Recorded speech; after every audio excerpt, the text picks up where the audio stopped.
Mortal கம்பேட் அந்த படத்தோட first பாகம் எனக்கு அந்த அளவுக்கு பிடிக்கல.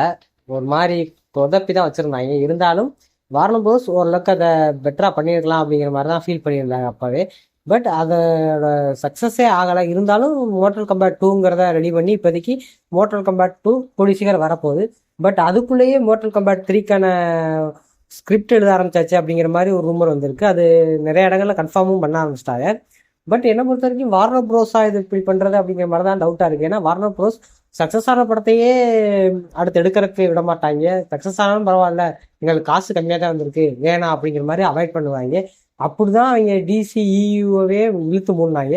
பட் இப்போதைக்கு மோர்டல் கம்பேட் மேலே அதிக நம்பிக்கை வந்துருச்சா இல்லை என்னன்னாலும் பரவாயில்ல எடுத்து பார்ப்போம் அப்படிங்கிற முடிவில் எடுக்கிறாங்களான்னு தெரில. பட் மோர்டல் கம்பேட் டூ வர்றதுக்கு முன்னாடியே மோர்டல் கம்பேட் த்ரீயை அஃபீஷியலாக கன்ஃபார்ம் பண்ணிட்டாங்க. பட் இது ஒரு நல்ல விஷயமா இருந்தாலும் மோர்டல் கம்பேட்டுக்குன்னு ஒரு ஃபேன்ஸ் இருக்க தான் செய்கிறாங்க. ஸோ அதனால தான் இப்போதைக்கு அடுத்தடுத்த பாகத்தை கன்ஃபார்ம் பண்ணிகிட்டே வராங்க. பட் என்னை பொறுத்த வரைக்கும் மோர்டல் கம்பேட் ஒன்று முடிஞ்ச அளவுக்கு இன்னும் கொஞ்சம் பெட்டராக எடுத்துருக்கலாம். இருந்தாலும் மோர்டல் கம்பேட் டூ மேலே நிறையா நம்பிக்கை இருக்கிறதுனால தான் மோர்டல் கம்பேட் த்ரீயவே கன்ஃபார்ம் பண்ணிக்காங்க நான் நம்புகிறேன். ஸோ மோர்டல் கம்பேட் டூ கண்டிப்பாக எல்லாருக்கும் பிடிச்ச ஒரு படமாக அமையும்னு நம்புகிறேன். பட் எப்படி அமைப்போதுங்கிறத நம்ம படத்தை பார்த்து தெரிஞ்சுக்கலாம். ஸோ மோர்டல் கம்பேட்டுக்குன்னு ஃபேன்ஸ் இருந்தீங்கன்னா கீழே கமெண்ட் பண்ணிட்டு போங்க, எனக்கு இந்த படம் பிடிச்சிருக்கு அப்படிங்கிற மாதிரி. ஸோ நம்ம அடுத்தடுத்த வீடியோ பார்க்கலாம். பாய்.